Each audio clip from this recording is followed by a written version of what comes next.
দিদির বাড়িতে আসার পর বিকালবেলা আমরা 4 জন মিলে বেরিয়ে পড়েছি।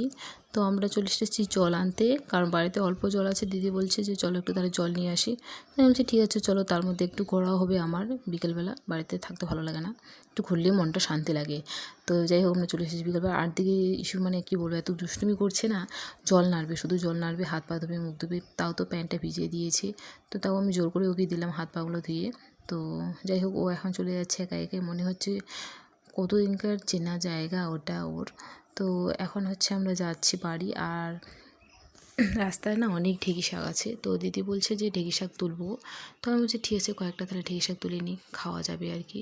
তো এখানে দিদি ঢেঁকি শাক তুলছে, অনেকদিন থেকে খাওয়া হয় না আমার, মানে আমাদের দিকে কম আছে আর কি।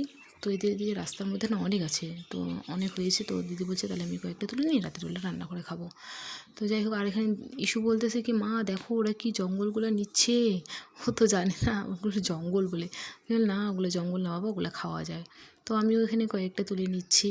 আর ইস্যু মানে বোতলটা নিচে তো অনেকটা ভারী করে, সেই জন্য আমাকে এই বোতলটা দিয়ে দিল।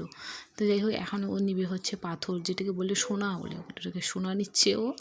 আর আমরা এখন ঢেঁকি শাক তুলে বাড়ি যাচ্ছি। তো চলো টাটা, আজকের মতো ভিডিও দেখা।